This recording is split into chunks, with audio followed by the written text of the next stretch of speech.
Hi, everybody. Welcome to Afterburner. I'm Bill Whittle.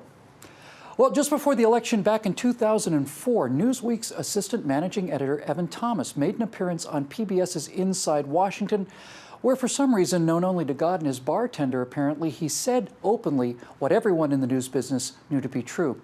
Let's talk a little media bias here, said Thomas.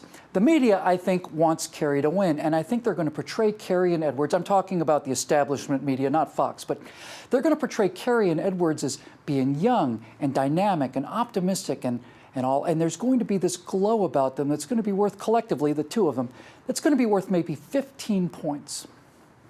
Now, John Kerry was not exactly the kind of man who would make a thrill run up your leg. Kerry was John the Baptist to Barack Obama's entrance as the liberal Christ, but just assume for a second that the slathering that the mainstream media did over the light worker was worth the same 15 points as the far less overt swing that they gave to John Kerry.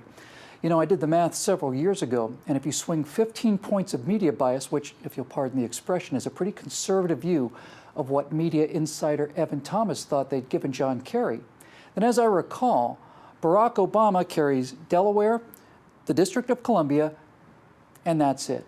Without the 15 points of media bias given even John Kerry, it's President McCain with an electoral count of 532 to 6.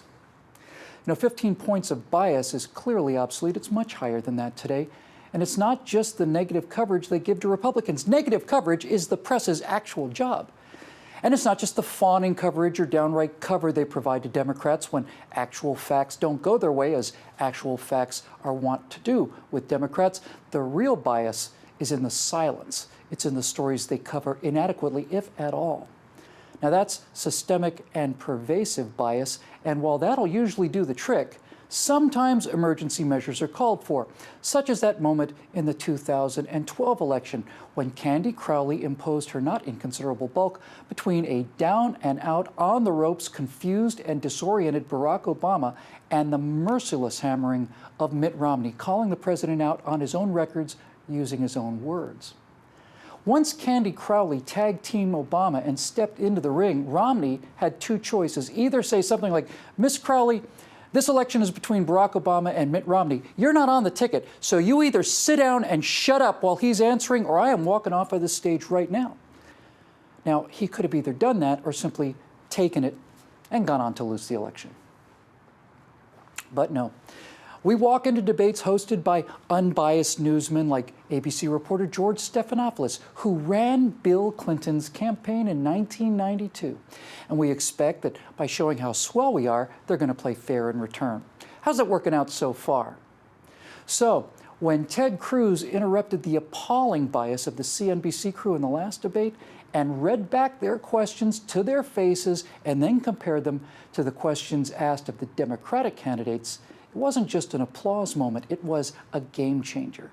It was, okay, it could be, a real game changer only because it shows a willingness to realize the fact that up until now, we willingly and innocently, you can substitute blindly and stupidly if you're so inclined, walk right into these media kill zones with their landmines and their machine gun nests and their zeroed-in mortars and artillery, and we advance slowly and resolutely, one by one, into oblivion.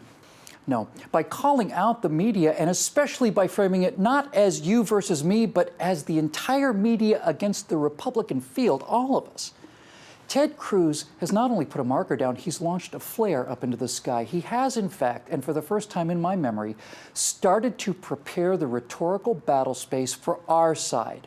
In other words, by calling out the media for their bias, he's alerted the American people to the problem using their own words as weaponry, and now one of three things will happen, and they're all good news for the good guys.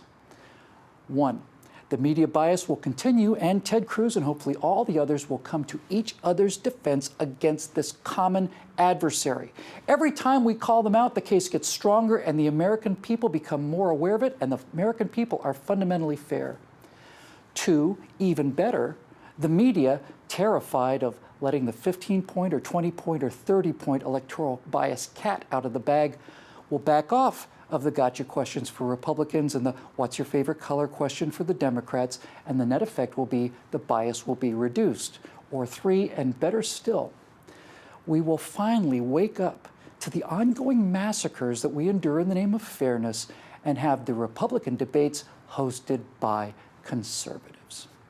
Conservatives that ask questions of substance, but in a way that tees up the ball for our team and not tee it up for theirs. What does that sound like? Well, it sounds like this. Senator Rubio, President Obama has doubled the national debt in the last 7 years. What do you plan to do to get this looming economic catastrophe under control?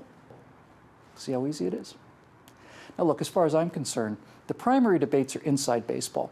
They're for relatively high information voters who have a solid interest in their party's candidates and positions. But the 4 final debates, the 3 presidential and single vice presidential forums, well, they're critical because they're the only times during the entire year that the American people get to see and hear the candidates without the media telling them what they said or meant to say or didn't say or should have said. Those critical events need to have moderators selected the same way that the defense and prosecution teams select a jury panel, by being able to veto what they perceive to be a prejudicial influence before the trial starts.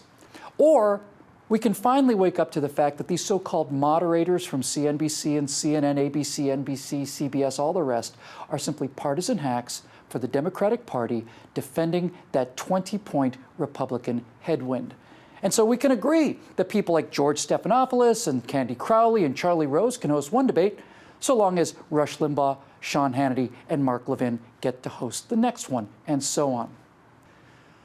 What Ted Cruz did the night of the CNBC debate has changed the game, but only if he and the rest of the candidates up there taking this abuse preparatory to losing again are smart enough and united enough to simply threaten to walk off stage en masse the next time it happens. If they do that, then we may yet save this country from these elitist, fatuous, dim, narcissistic typist and teleprompter readers that formerly made up the honorable profession of news reporter.